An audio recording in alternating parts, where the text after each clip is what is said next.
जय श्री राम दोस्तों। Welcome back to my channel. हमने बेसिकली जो सबसे पहले वीडियो में हमने चर्चा किया था वो किया था कि बिगिनर्स बेसिकली क्या मिस्टेक कर रहे हैं। आप जो एक प्रॉफिटेबल ट्रेडर नहीं बन पा रहे हैं उसके पीछे की क्या वजह है, क्या रीजंस हैं, उसके बारे में हमने डिस्कस किया था।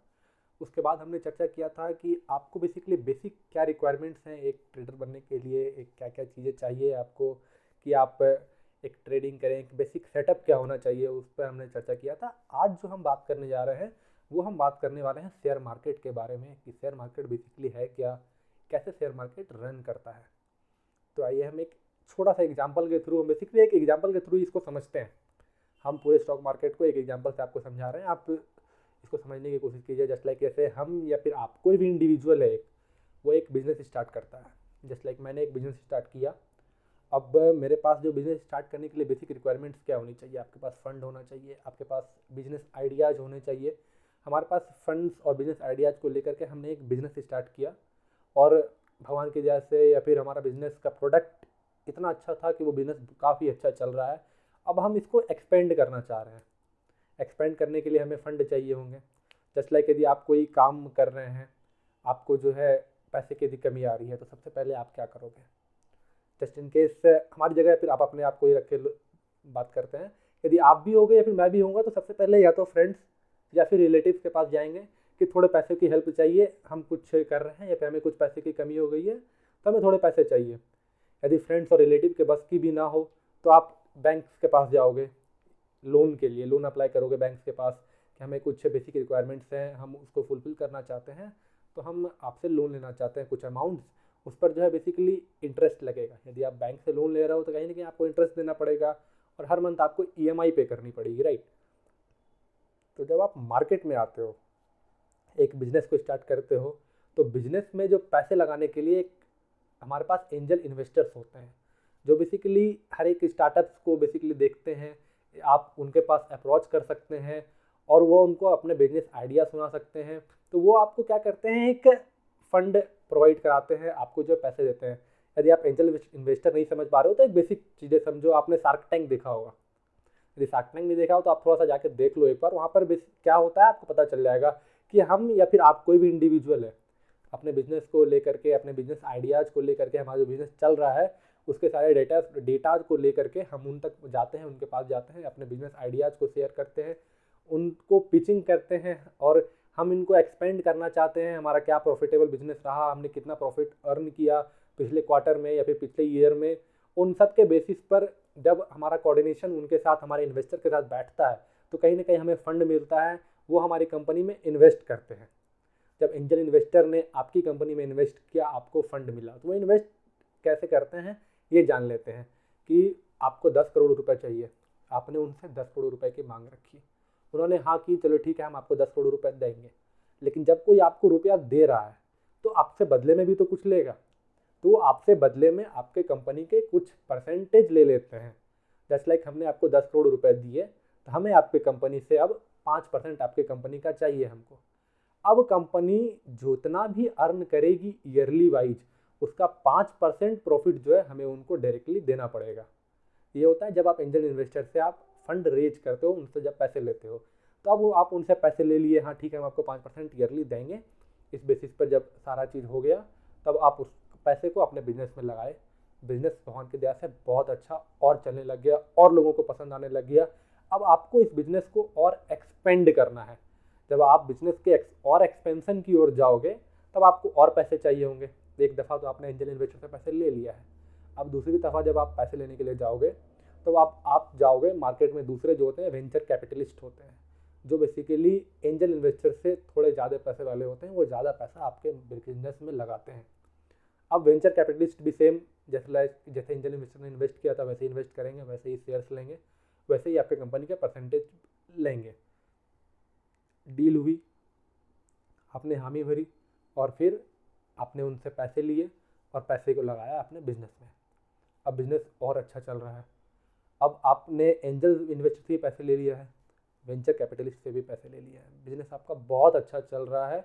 अब आपको जो है इसको पूरे देश भर में या फिर विदेशों में अपने बिजनेस को फैलाना है। अब इसके लिए तो बहुत पैसा चाहिए। अब सबसे ज़्यादा पैसा होता है जनता के पास, जैसा आपने सुना होगा जनता जनार्दन है, जनता के पास ज़्यादा पैसे होते हैं। तो अब आप इसका मतलब ये नहीं कि जनता के पास ज़्यादा पैसे हो रहे हैं तो आप डोर टू डोर जा करके आप बोल रहे हो कि नॉक नॉक मुझे पैसे चाहिए, मेरी कंपनी ये है, मुझे इस पर इन्वेस्ट करना है। तो ऐसे नहीं होता है। तो आप एक बेसिकली एक प्रोसेस होता है, उसका IPO लाते हैं हम, इनिशियल पब्लिक ऑफरिंग बेसिकली लाते हैं। IPO लाने का एक प्रोसेस होता है कि सबसे पहले आप सेबी के पास जाते हो। सेबी क्या है कि आपका एलिजिबिलिटी चेक करता है। जस्ट लाइक आप कोई भी फॉर्म भर रहे हो, आप कोई भी एग्ज़ाम का एक फॉर्म भर रहे हो, आप वहाँ पर अपनी एलिजिबिलिटी चेक करते हो कि आप इस एप्लीकेशन के लिए, इस जॉब रोल के लिए आप एलिजिबल हैं या फिर नहीं है। तो उसी तरह सेबी चेक करता है कि आप IPO लाने के लिए एलिजिबल हैं या फिर नहीं है। जब सेबी अप्रूवल दे दिया, जब सेबी ने अप्रूव कर दिया कि हाँ आप एलिजिबल हैं, तब तो आप बेसिकली जाते हो स्टॉक एक्सचेंज के पास।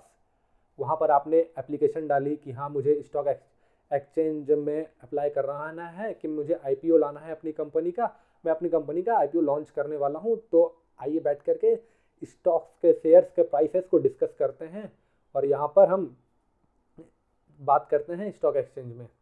तब स्टॉक एक्सचेंज में हमने सारी चीज़ें बात कर ली, अपने शेयर्स के प्राइसेस तय कर लिए। और शेयर्स के प्राइसेस इसलिए तय करते हैं कि जैसे आपने IPO लॉन्च किया, तो IPO लॉन्च करने के लिए आपने मार्केटिंग में पैसे खर्चा किया, आपने बहुत सारे पैसे लगाए हैं इधर उधर इनको और बढ़ाने के लिए कि लोग ज़्यादा समझे चीज़ों को, ऑफ़र करें, पब्लिक ऑफरिंग में ज़्यादा जाए, जो लोग ज़्यादा सब्सक्राइब करें। लेकिन जब ये 90% यदि सब्सक्राइब नहीं हो पा रहा है तो फिर आपका जो है कंपनी का नाम भी ख़राब होता है और वो स्टॉक एक्सचेंज के द्वारा अनसब्सक्राइब्ड IPO भी कर दिया जाता है। अब आपने IPO के थ्रू कंपनी में पैसा ले लिया, मतलब बेसिकली आपने पैसा उठा लिया IPO से, पब्लिक के द्वारा पैसे आपको मिले, इसके बदले में मार्केट में आपके शेयर्स भी आ गए हैं। अब आपके शेयर्स जो है अप्स एंड डाउन्स हो रहे हैं, जस्ट लाइक कभी शेयर्स के भाव बढ़ रहे हैं, कभी शेयर्स के भाव घट रहे हैं। तो इससे बेसिकली आपको जो है बिज़नेस चलाने में कोई नुकसान नहीं हो रहा है। लेकिन आप यहाँ पर एक चीज़ पूछ सकते हो कि जस्ट लाइक कि आपको साउथ के मूवी, जब ये कोई भी मूवीज़ वगैरह जिसमें इन सभी चीज़ों को दिखाया जाता है, उसमें आप देखे होंगे कि कंपनी के जो शेयर्स जब गिरते हैं तो उनके ओनर्स घबरा जाते हैं, राइट, कि मतलब कैसे अब इसको हम बढ़ाएं, कैसे हम अपने शेयर्स को उठाएं, इसके पीछे वो ज़्यादा दिमाग लाने लग जाते हैं। तो कहीं ना कहीं यहाँ पर उनके पीछे की वजह होती है कि जस्ट लाइक मैंने, जब मेरा शेयर्स 400 रुपये पर था तो मैंने 5 शेयर्स के बदले जो है 2000 रुपये लिया आपसे। जस्ट इन केस मैंने आपका एक कंपनी है, एग्जांपल से समझो, आपका एक कंपनी है, आपकी कंपनी का जो शेयर वैल्यू राइट नाउ भी है वो 400 रुपये है, आपको 2000 रुपये चाहिए थे, आपने मुझसे 2000 रुपये लिए, उसके बदले में आपने मुझे 5 शेयर्स दे दिए, उसके वैल्यू भी 2000 हैं, दोनों बराबर हैं। अब यहाँ पर जो है मैंने तो आपको 2000 रुपये दे दिए, अब आपकी कंपनी के शेयर्स 400 से गिरकर 200 हो गए। जब उसके शेयर 200 हो गए तो कहीं ना कहीं जो मेरे पास जो शेयर्स हैं 5 आपके, उसके वैल्यू तो 1000 हो गए ना। तो हम आपके ऊपर चढ़ेंगे कि अब मेरे को और शेयर्स लाओ 5, ताकि हमने जो आपको पैसे दिए उसका वैल्यू बढ़ाओ, वैल्यू बराबर करो, 2000 रुपये के बराबर 2000 करो।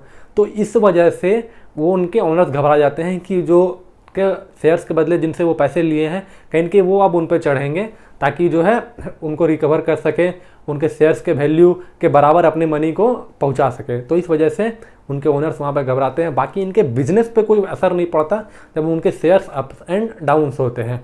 तो शेयर्स कैसे अप्स एंड डाउन्स होते हैं, क्या बेसिकली इसके पीछे की वजह है, इन सभी चीज़ों के बारे में डिस्कस हम अगले वीडियो में करेंगे। आप हमारे चैनल को इसी तरह सब्सक्राइब कीजिए, ढेर सारा प्यार दीजिए, और कुछ आपको जानकारी चाहिए हो तो आप बेसिकली कमेंट सेक्शन में जाकर के कमेंट्स करके पूछ सकते हैं, हम आपके कमेंट्स का जवाब देंगे। हम आपके कमेंट्स के ऊपर भी एक वीडियो बना देंगे। यदि आपके वैसे कमेंट्स होंगे जो आप बेसिकली जानना चाहते हो, तो बेसिकली हम एक प्रॉफिटेबल ट्रेडर की ओर जा रहे हैं, तो हम एक बेसिक चीज़ें जो होती है उन सभी चीज़ों को यहाँ पर कवर करेंगे। आप आज के लिए इतना ही, तब तक के लिए आप इस वीडियो को शेयर कीजिए, अपने उन सभी दोस्तों को भेजिए जो बेसिकली एक प्रॉफिटेबल ट्रेडर बनना चाहते हैं। ट्रेडिंग को तो करते हैं लेकिन उनके बेसिक नहीं समझते हैं, तो उन सभी दोस्तों को बेसिकली ये चीज़ें फॉरवर्ड कीजिए। आप कमेंट सेक्शन में कमेंट करके भी बता सकते हैं हमें क्या पार्ट आपको बेसिकली और जानना है, हम किसके ऊपर और वीडियो बना सकते हैं, ताकि आप इन डेप्थ मार्केट के बारे में जान सकें। और ये सारी वीडियो जो हम बेसिकली डाल रहे हैं, ये बना रहे हैं, ये सिर्फ एजुकेशन पर्पज़ के लिए बनाया जा रहा है। यहाँ पर आपको किसी भी प्रकार का कोई भी कॉल, टिप्स, किसी भी चीज़ की प्रोवाइड नहीं कराई जाएगी। इस बातों को थोड़ा ध्यान रखिए। हम आपको इस लायक बना देंगे कि आपको इसकी ज़रूरत नहीं पड़ेगी। आप खुद कॉल ले सकते हैं, आप खुद जो है एक प्रॉफिटेबल ट्रेडर बन सकते हैं बिना किसी के गाइडेंस के। बस आप स्टेप बाय स्टेप चीज़ों को फॉलो कीजिए। तब तक के लिए आप लाइक कीजिए, शेयर कीजिए एंड सब्सक्राइब कीजिए। Thank you.